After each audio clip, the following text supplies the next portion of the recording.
Alright, what's going on, everybody? We're back in it again today. Look, the other day I was introduced to a project that if you're into AI, if you're into agents, I think you need to check out. It's called Inbox API. It's essentially an email account for your agents. It's not like you set up Molbot and give it access to your Gmail. This is a bit different. This tool lets you send email, receive email, search it. Well, not let you send it so much. It lets your agent send, receive, search, reply forward. And it can do it right from within Claude, Gemini, Codex, any MCP capable client. So I've got this set up with my Codex account. But I've also been experimenting with locally hosted agents through OpenCode. The latter definitely emphasized the poor performance limitations of my laptop, so I wouldn't recommend running this with like a 2B model. But I think larger models probably less of a concern. So I keep working on dialing that in. I think I might give you a quick peek of what this is, how to set it up. It probably goes without saying, given how tiny the channel is. Not a sponsorship or anything, just a project that I legitimately think is really cool. And yeah, I think you should definitely be checking out. So to get started, let's have a look at the homepage. Bring that up. Just head to inboxapi.ai, email for AI agents. Now, as you can see, it's super easy to install. You can just run an npm command, pull it all down. If you don't know what npm is, I have some videos that'll help you get started. So I'll put a little link to those. So check those out, come right back and then keep going. But there's a pretty sweet little get started guide as well. So yeah, run it, you select what you're using. We're going to be using the Codex CLI. So why don't we open up the terminal and we'll have a crack. Copy our install command, paste in our command, let that run through, give it a bit of thinking time. Excellent. All right, so it's updated because it was already there. For you, that will probably download. And the next thing we need to do is setting it up with Codex. Grab that. Now, obviously, I already have Codex installed. If you don't, you would need to install it, or whichever tool is your preference. All right, so we've added the global MCP server, Inbox API to Codex. Perfect.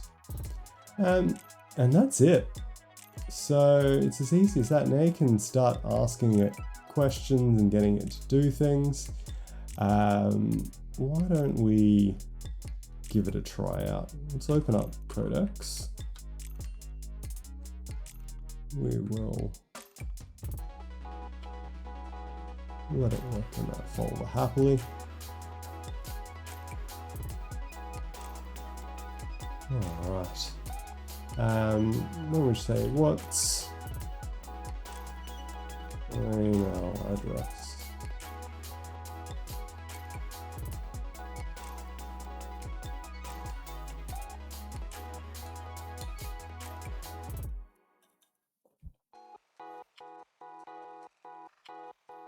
Excellent, there we go. Your Inbox API email address is this blurred out thing here.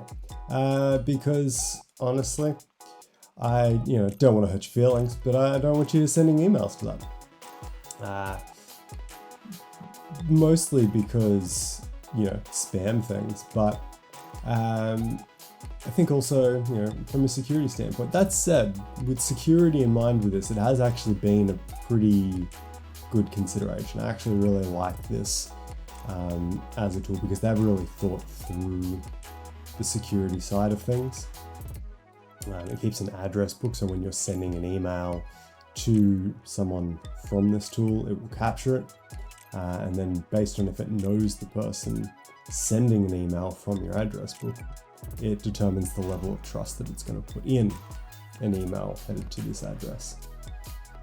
So when an email comes in from a person, it has a look and thinks, do I trust this? So it's not necessarily just going to get prompt injection attacks from some random email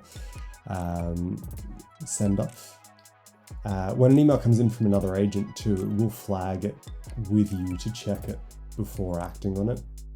Untrusted emails are also run through a spotlighting process that reduces the success rate of prompt injection attacks from about 50% to less than 3%.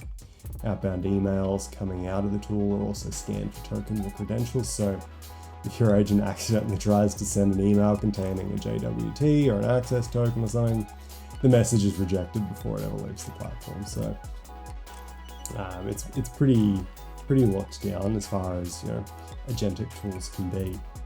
They even check the recipient email address to see if there are malformed email addresses and rejects them before they're sent. So you can do, honestly, a fair bit with this. I think it's pretty cool. If we jump in back onto the site,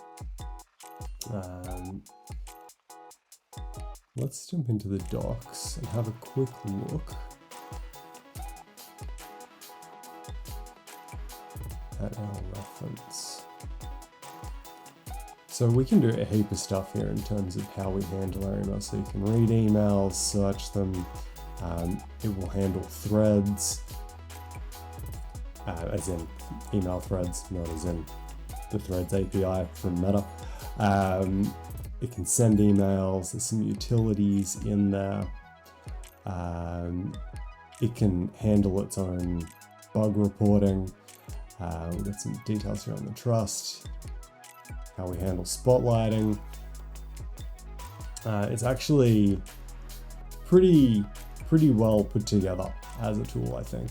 There are still some limitations around it, so it can't handle email attachments at the point of this video being made, but I think that is coming soon. Currently it doesn't handle rich text, so HTML based emails. I think that's also coming soon, but it's not quite there yet. There are weekly send limits, so each account can send up to 5 unique email addresses per week. That's going to reset every week. And right now this is a personal use only sort of thing. So Inbox API isn't a sort of transactional email service. It's not built for bulk mail outs and marketing and app notifications and things like that. Really more meant to optimize your workflow. So you can get Claude or Codex to send you an email when a task is done, or email back to it. So if you've got some great things that you need to send over to your agent, and you're sitting on the train, you don't have your laptop, you can send an email now, and I think that's really cool, and probably something that I will find a lot of use in. So yeah, look, I reckon if this is the sort of world that you're into, the agentic space right now, definitely give it a look.